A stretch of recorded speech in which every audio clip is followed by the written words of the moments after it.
عزيزي المشاهد أينما كنت، قسما بالله طلع عندنا. عزيزي المشاهد، أحب أقول لك إن منتخب مصر اليوم أثبت إنه عندنا، ومرحلة ما عندناش وحط صلاح على جنب. إحنا دلوقتي عندنا، إحنا بنلاعب منتخب بلجيكا وبنخرج من المباراة متعادلين. إحنا زعلانين، أنا زعلان، وحيد زعلان، عطية زعلان، أستاذ أيمن زعلان. زعلانين ليه؟ زعلانين، صغير زعلان، كلنا زعلانين. ليه زعلانين؟ لأن منتخب مصر كان جامد النهارده، لأن منتخب مصر النهارده لم يكن ذلك المنتخب اللي لما قلنا ما عندناش كان ده منتخب مصر اللي احنا نعرفه وطلعنا واحنا بنشوفه بيتألق وماشي بشكل عظيم مع الكابتن حسن شحاتة.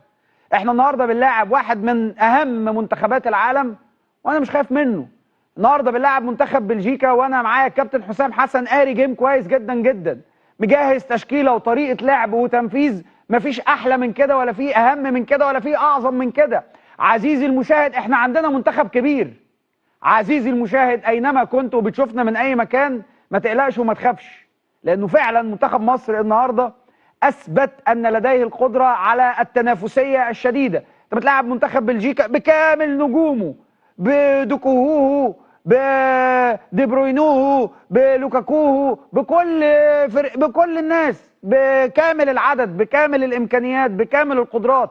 يا بيه دوكو بيبتدي ناحيه هاني، ناحيه اليمين شمال منتخب بلجيكا، هاني بيزهقه، فالراجل يقوم راح نقله ناحيه اليمين، ناحيه يمين الملعب اللي هو شمالنا اللي هو عند فتوح. فتوح يزهقه، يقوم الراجل يقول له في الملعب، لو انت شفت، لو مركزت على التفاصيل، بعد ما نقله من اليمين وداه الشمال، الراجل راح شاور له في النص بقى، خنقوني في النص. العيال دي جايه النهارده مركزه، فبيلعب الراجل في العمق علشان خاطر يحاول يعمل اي نوع من انواع الخطوره على منتخب مصر. ولاعبتنا بسم الله ما شاء الله مركزه عادي جدا جدا. جه فينا جون، زعلانين، بس عادي. انا زعلان ان انا متعادل مع منتخب بلجيكا وانا عامل ماتش كويس جدا جدا. انا مش خايف، انا عندي لعيبه من الدقيقه الاولى للثانيه الاخيره رجاله واقفه على رجلها، وعندي مدير فني قاري صح. ليه قاري صح؟ ارجع بالذاكره بقى لما كنت بتكلم معاك امبارح مع ملوك التحليل، لما كنا بنتكلم في طريقه اللعب، قلنا انه طريقه 3-4-3 او 4-4 او 4-3 او ايا من الطرق اللي احنا فيها بنبقى 4 ورا هي الامن والافضل. 4-3-3 ودي الطريقه اللي احنا كنا بنلعبها، واحيانا كنا 4-3-2-1. دي الطريقه الافضل، وقالوها وشرحوها نجومنا امبارح بالحرف. ولما كان عندنا المعلومه انه زيكو هيبقى موجود النهارده، كابتن حسام حسن عظيم بيخترع لنا لعيب اسمه زيكو، كان هيجيب جون كمان النهارده وماشي في الريتم في النسق. انت بس مش مركز، بس انت لو عشت الحدوته تفهم. ده لعيب اول امبارح كان بيلعب في حرس الحدود، ثم اتنقل في زد لو انا فاكر صح، ثم ماتشين بيلعب كاس عالم. ده لا خايف ولا ركبه بتخبط على الجيران ولا عاد، لعيب عنده شخصيه. ده والله العظيم لو حد بس بيركز يفهم ان حسام حسن ده مدرب مخلص جدا جدا، ويفهم ان احنا عدى علينا مدربين حتى ما بيبصوش على اللعيبه اللي عندنا، لان زيكو مش عارف صغير، ده عنده 29 سنه، عنده 29 سنه وعنده الشخصيه دي، الشخصيه الدوليه، ومش شخصيه دوليه عاديه، ده بيلعب في كاس العالم. انت بس عشان انت، انا لو بحكي لك القصه، لو بحكيها لك هتبقى مستغرب. اقول لك في لعيب ما كانش في الحسابات خالص، وجه لعب ماتشات وديه، فراح جاب جون قدام البرازيل، وراح عمل اسيست في ماتش ما اعرفش ايه، وفجاه مره واحده بقى موجود قدامك وبيلعب في كاس عالم ومهم جدا، وبيلعب على حساب مين يعني؟ ده بيلعب على تريزيجيه، على حساب تريزيجيه، واحد من اهم اللعيبه. طب النهارده لما تقرا المشهد تشوف الكابتن حسام حسن وهو بيفكر تفكيره امام عاشور يحطه ناحيه الجناح الشمال. ايه الحلاوه دي يا جماعه؟ امام اول مره من فتره كبيره اشوفه مركز في الملعب. ثم كانت هذه اللحظه التاريخيه. خد بالك، انا متاكد انه امام لحد دلوقتي مش فاهم هو عمل ايه، هو مش فاهم، هو مش مستوعب يعني ايه انا اجيب جول في كاس العالم في كورتوا، واحد من اهم حراس المرمى في العالم، حارس مرمى ريال مدريد وحارس منتخب بلجيكا، بالاسواعه دي. كرباج يا جدع، كرباج بقى من اللي هو القاسي. اتعزم وراح قسما بالله ما شافها. شوف الراجل ده على متر 95 سنتي، خد بالك كورتوا ده متر 75 متر 95 سنتي. فانت متخيل كل ده ويطير وفتح تراي على الاخر من امبارح لحد النهارده ومش محصل كرة امام عاشور.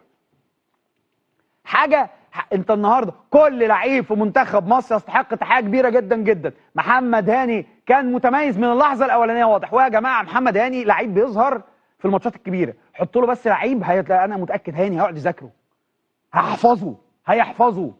انت النهارده شايف حفظه عامل ازاي لدوكو، وشايف النهارده الكابتن حسام عامل مش رقابه بس واحده زي ما كنا بنتكلم امبارح، 1 2 و3 كمان، 1 و2 و3 على دوكو. هيروح ناحيه هنزهقه برضه، ما عندناش مشكله. احنا في الرجوله رجاله. وانا يمكن انا النهارده وبقالي كام يوم الناس تقول لي يا ابراهيم هتقعد تزعل لنا وتقول ما عندناش. اقول لهم يا جماعه لا، الوضع مختلف برضه. ما احنا برضه يا جماعه ما احنا شايفين الشغلانه وشايفين حسام حسن بيعمل ايه وشايفين اللعيبه بتاعت منتخب مصر. وهو اكيد لازم يبقى حصل تحول مع حسام حسن، لان انت شايفه من بطوله الامم الافريقيه في الوقت اللي كانت الناس بتقول ايه يا ابراهيم انت عاجبك يعني منتخب مصر ونخسر من السنغال. قلت لكم يا جماعه ثانيه واحده، الراجل ده طلع احسن حاجه. في الوقت اللي الناس تقول لك لا لا لا المفروض ما يكملش، الراجل ده طلع احسن حاجه فينا. انا النهارده انا النهارده داخل الاستوديو جوايا مشاعر مختلطه. انا زعلان ان انا بتعادل مع بلجيكا، انا زعلان لان سيناريو المباراه لحد الدقيقه 67 معايا. زعلان لان انا حتى كمان لما جه فيا جون ضيعت واحده واثنين. فده انا بلعب على فكره راس براس مع منتخب بلجيكا.